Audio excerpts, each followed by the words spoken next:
children. We have a lot of emotional parents here. I think it's best if you keep some distance from this place.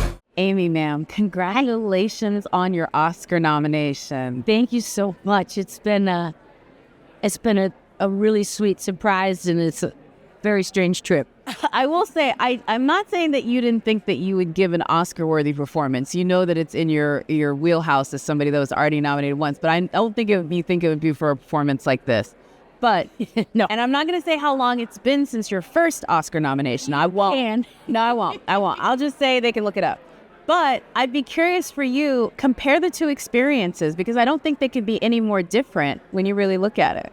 I mean, I'll tell you, it was 40 years ago. It's totally different. I mean, there wasn't social media. Not everybody, I suppose the big stars did, not everybody had publicists and fittings and glam and all that stuff. I went and bought my own dress. I mean, it wasn't like people were saying, oh, we want to talk to you. Here's a ton of interviews. No. And I went with Ed, and it was just kind of like wild and fun. This is like a machine of how it works. But still the thrill of it is quite genuine. And I really did not expect ever to be sitting here while I was doing Weapons, or even after it opened. I just, it's a kind of like, I don't know, it has its own momentum to it, And it's what's crazy is, like, it's definitely Zach's vision, and he's an incredible filmmaker, but horror is not something that normally makes its way to the Academy Awards. I think there's only been like 2 or 3 films that have won Best Picture that are horror. Your performance is one of only a handful of horror performances. That's too bad. I hope it'll change. I was just going to ask you, what do you think this means for the genre? Because this is clearly one, like, at this point in your career, you're only picking the stuff you want to do. So this clearly is something that you were drawn to. So how does it feel to be a part of this sort of like moment at the Academy with horror? Because it's you and it's Sinners. And Sinners, I mean, please, there's another original idea. The horror has always kind of been, that's that genre and it's over there. But I think that's loosening up a little bit. I hope so, because there's spectacular performances, spectacular craftsmanship, really great writing. It's the same way on other films. So I hope it opens up a little bit. It makes me feel good that I can actually say Sinners in the same vein as I can say and Gladys with Weapons. I see elements of you. You're so like effervescent, like when you walk in here, and I see elements of something of you and Gladys, but then there's just the Gladys of it all. I'd be curious for you, what was the thing about her that you were most intrigued about to play? Her complete belief and understanding in herself. She has a courage, she has a through line, and she is a confident woman. She just goes in there and takes care of business. She knows what she's got to do. So in that sense, that was very freeing. And the way she looked was very freeing, because it wasn't like today we look at each other and go, oh, I kind of like those glasses, or I'm not sure about that.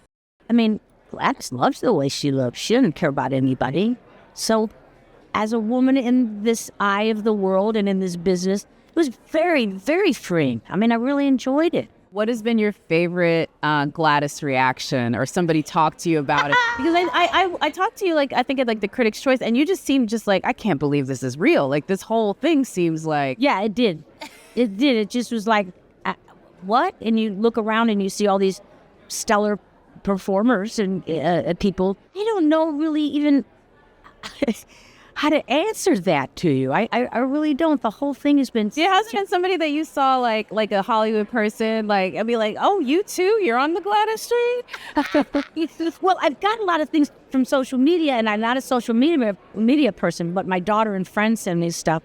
One bizarre one was that one person said something, not directly to me, and wanted to talk about like some weird, kind of theory about Gladys's sexuality and all sorts of things. And I was like, okay. I think the only person Gladys loves is herself. Those are questions that I don't answer for anybody. Whoever sent that wanted to get into like a kind of down a dark rabbit hole. I went, no. We don't need to go down that rabbit hole. Well, but it's been fun. Like at the Critics and the Globes, other actors that I don't know, admire, have came up to me and said, oh man, you just really kicked it, and I just so enjoyed it, so that's such a nice feeling. That is amazing.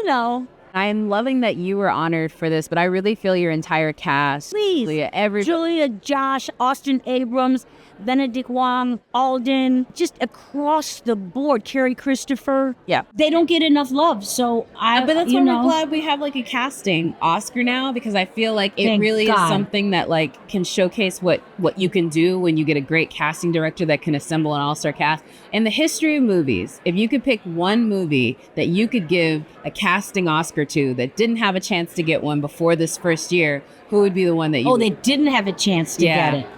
Ooh. It doesn't have a lot of people in it, but I would say Whatever Happened to Baby Jane. The two women were magnificent, but Victor Buono, who played her accompanist. You know how it is to make a movie. I mean, just look at Sinners, that giant cast, how that happened. It's been a well-deserved honor. I'm so glad folks are getting it. Thank you so much for being here. Thank you. And congratulations again. Thanks. I really appreciate it.